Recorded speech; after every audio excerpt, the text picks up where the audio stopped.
Olá, boa tarde. Começando mais um programa Justiça em Ação. E no programa de hoje você vai ver o advogado Rômulo Serra tirando as dúvidas do telespectador no quadro Fala Doutor. No segundo e no terceiro bloco, nós teremos uma entrevista fenomenal com o doutor Moreira Serra. Se emocionou, abriu seu coração, falou sobre o atual momento do judiciário, falou da atual advocacia e como era a advocacia ainda no tempo que ele iniciou. No último bloco, nós teremos também uma entrevista com, na verdade, um quadro muito interessante com o doutor Diego Sá, que é o quadro Justiça e Trabalho. O programa de hoje está interessantíssimo, que você pode estar seguindo no @Justiça em Ação. Nós temos o nosso WhatsApp e também a nossa fanpage. Curta a nossa fanpage, Justiça em Ação no Facebook. E agora vamos ao quadro tão interessante, tão esperado por todos, o quadro Fala Doutor.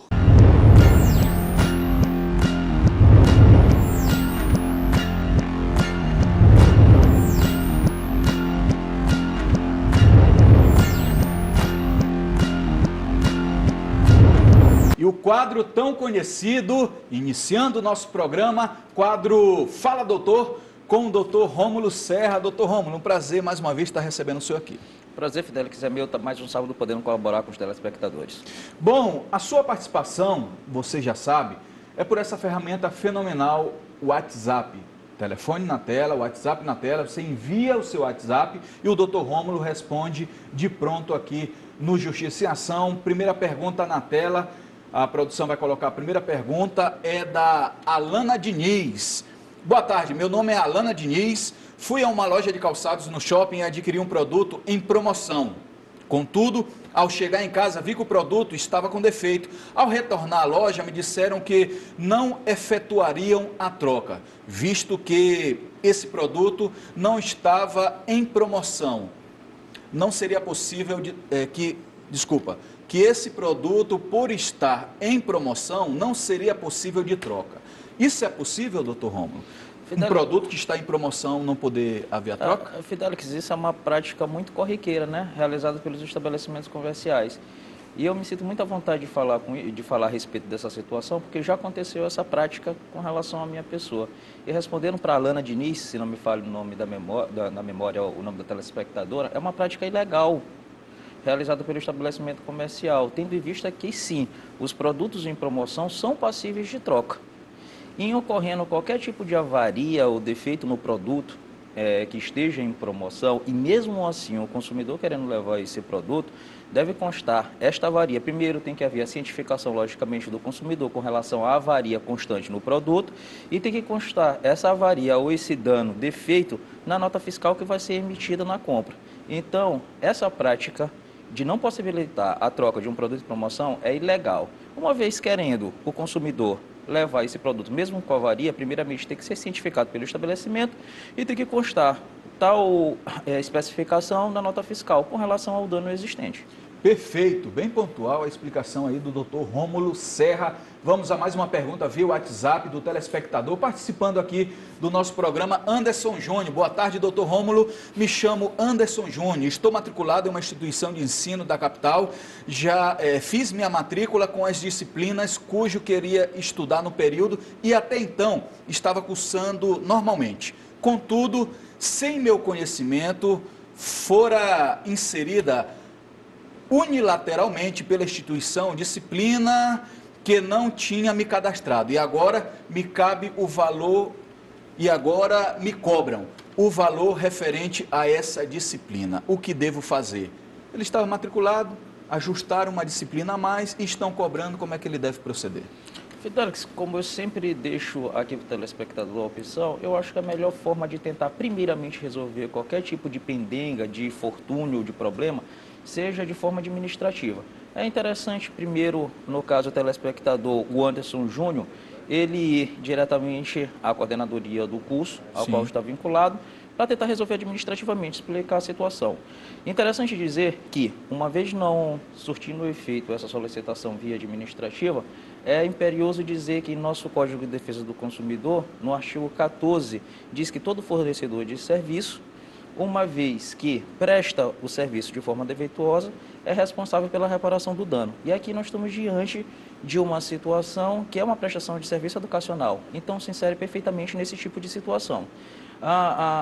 Qualquer cláusula esse contratual que conste no sentido de que autorize a instituição, o estabelecimento de ensino a fazer esse tipo de procedimento, é uma cláusula nula de pleno direito. Sim. Porque no caso está estabelecendo em desfavor do consumidor uma obrigação iníqua, abusiva e está colocando ele em manifesta desvantagem. Sim. Então, Anderson, essa prática realizada em seu desfavor é uma prática ilegal, em que você primeiramente deve se dirigir à coordenadoria do curso no sentido de resolver a pendenga, uma vez não conseguindo, procure os órgãos de proteção ao crédito, ao consumidor, ou então procure o advogado de sua confiança para que tome as medidas cabíveis nesse tipo de situação.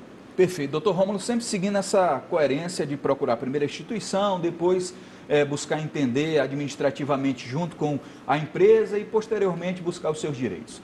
Vamos a mais uma pergunta via WhatsApp do telespectador aqui no programa Justiça em Ação. Nós temos a pergunta da Érica Dias. Boa tarde, me chamo Érica Dias. Doutor Rômulo, sou professora e contratei um empréstimo em 36 vezes há mais ou menos 4 anos atrás, junto a uma instituição financeira. Contudo, mesmo findo esse prazo de pagamento, ainda descontam os valores no meu contra-cheque.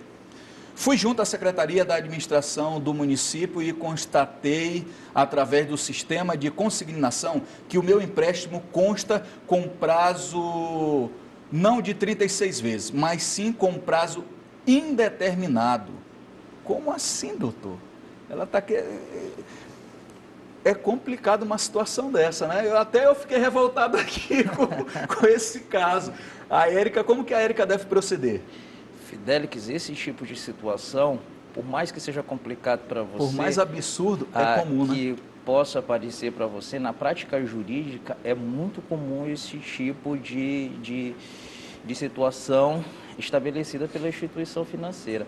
Na mesma situação que a Érica se encontra, eu tenho certeza mais do que absoluta que várias outras pessoas se encontram nesse mesmo tipo de situação. Primeiramente, é interessante dizer que, conforme você mesmo disse na pergunta anterior, eu sempre procuro dizer para o telespectador para tentar resolver a situação administrativa. Entre em contato com o SAC, com o Serviço de Atendimento ao Consumidor, com a própria ouvidoria da instituição financeira, para tentar resolver administrativamente. Explique a situação, tente resolver administrativamente, que é a forma mais célere de resolver a situação.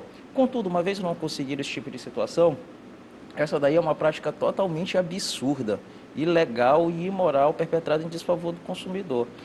O próprio Código de Defesa do Consumidor, no seu artigo 39, inciso 12, disse que tem que ter, a pessoa não pode, no caso do estabelecimento comercial, ele não pode estipular uma obrigação sem prazo para o seu fim. Isso é tido como uma prática abusiva. E isso nós estamos vendo nesse tipo de situação. O que a Érica pode fazer nesse tipo? Uma vez não solucionada a situação, ela pode tanto procurar os órgãos de proteção ao consumidor, como também pode fazer a solicitação da restituição dos valores que foram pagos a mais, a partir de fim do número de parcelas que ela contratou. Interessante dizer que, ao meu sentir, como consumirista que sou, advogado, ela pode ser inserida na hipótese do artigo 42, parágrafo 1º. Ela pode tanto fazer a solicitação dos valores que foram pagos a maior, como receber a restituição dobrado desses valores, que aí cai na situação da repetição de débito, que nós chamamos nesse tipo de situação. Então, pois, Érica, essa é uma situação ilegal que é perpetrada em seu desfavor. Você tem direito à restituição dos valores que foram pagos a mais, a partir do momento que foi fim do número de parcelas cujo você contratou, e mais. Esses valores que devem ser restituídos em dobros. Tudo nos termos da legislação do nosso Código de Defesa do Consumidor. Perfeito, perfeito a explanação do Dr. Rômulo. Vamos a mais uma pergunta no WhatsApp do programa Justiça em Ação. Maria de Nazaré. Boa tarde, me chamo Maria de Nazaré e tenho uma dúvida.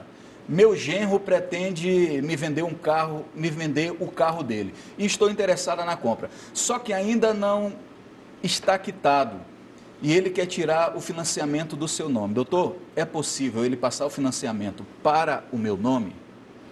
Fidelix, é uma situação hoje que a instituição financeira, ela faculta em relação a isso. Dona Maria de Nazaré, na verdade, o que vai acontecer nesse tipo de situação é uma nova análise de crédito, agora com relação ao seu nome. Uma vez que a instituição financeira, ela aprove o seu crédito, não tem problema nenhum, se transfere a titularidade sem problema nenhum do financiamento e a senhora arca com as despesas futuras, em favor do seu genro, não é isso? Sim, sim, o genro aí está na atividade, né? Vamos a mais uma pergunta do telespectador via WhatsApp. Quero colocar na tela o WhatsApp do programa e dizer que você também pode participar junto conosco aqui do programa Justiça em Ação. Vamos ao Ronaldo Pérez. Boa tarde, me chamo Ronaldo Pérez, sou funcionário público e no ano passado fiz a antecipação do meu 13º salário. Contudo, quando chegou no final do ano, a instituição financeira cujo contratei o serviço reteve meu salário de forma integral, tanto quanto ao vencimento do mês de dezembro, quanto ao referente ao mês ao meu 13º. Dessa forma, não recebi no mês de dezembro qualquer valor, sendo ajudado por familiares para me manter. Essa atitude do banco é ilegal e como devo proceder? Isso é um absurdo. Assim fica fácil, né? Isso é um absurdo, né, Fidelis? Assim é. Primeiramente, há de se dizer que o salário tem caráter alimentar. Sim. De forma alguma pode ser realizado esse tipo de situação. Isso aí eu acho que nem para quem é o advogado, acho que até o cidadão comum vê com essa prática, isso é uma prática totalmente abusiva, ilegal, arbitrária. O salário ele tem suas proteções, né? Tem sua proteção, inclusive pela própria Constituição Federal. O seu artigo 7º da Constituição Federal, se não me falha a memória, inciso 10º, diz que é direito básico do trabalhador, seja ele urbano ou rural, a proteção ao salário, inclusive sendo crime a sua retenção. Eu acho que só esse artigo com seu inciso, ele é autoexplicativo com relação a essa situação. Então, Ronaldo Pérez, essa situação que foi perpetrada em seu desfavor é uma situação totalmente ilegal, que não pode ser realizada de forma alguma, é proteção constitucional o salário, tem caráter alimentar. E nesse mesmo sentir, é de dizer que o próprio Código de Defesa do Consumidor, nesse tipo de situação, vê como uma prática totalmente abusiva, já que está levando o consumidor a uma manifesta desvantagem. Além de que, se constar qualquer cláusula contratual no sentido de que faculte a possibilidade da instituição financeira realizar esse tipo de situação, essa cláusula é totalmente nula de pleno direito. Então, o que acontece? A melhor opção nessa situação, já que raras exceções, por prática e experiência própria, a instituição financeira ela faz a restituição voluntária do valor, procure os órgãos de proteção ao crédito ou o advogado de sua confiança para tomar as medidas cabíveis no sentido de que solicitar a restituição desse valor. E se de repente ele comprovar que teve algum problema no pagamento, algum dano material pode acontecer ou até mesmo moral? Fidelix, eu acho que isso aí já chega até a ser presumido, porque no caso, uma pessoa que tem a retenção integral do seu salário, fica impossibilitada de praticar qualquer ato da vida civil, sim, que seja o mais básico possível, o pagamento de uma conta de energia, colocar gasolina no carro, fazer qualquer tipo de operação. Não há como acontecer, não há como ser diferente. Então, sendo que se a pessoa se sentir prejudicada e isso gerar qualquer tipo de dano a ela pode sim pedir uma reparação a título de dano moral, naqueles mesmos moldes do artigo 14 do Código de Defesa do Consumidor. A prestação de serviço falha, gera o dever, no caso do estabelecimento ou do fornecedor, de reparar o dano advindo dele. Bom, mais um quadro Fala Doutor, aqui com o doutor Rômulo Serra, e onde eu faço o agradecimento mais uma vez. Doutor Rômulo, no próximo bloco nós teremos o doutor Moreira Serra. Não é seu parente não, né? Não. Rômulo Serra, Moreira Serra. Não.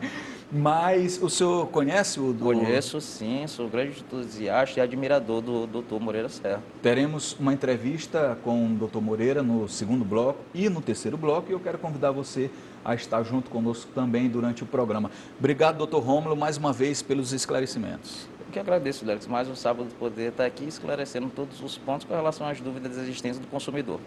Bacana. Bom, tá liberado para pegar a lancha e partir o Barreirinhas. Vou de intervalo, na volta tem mais Justiça em Ação.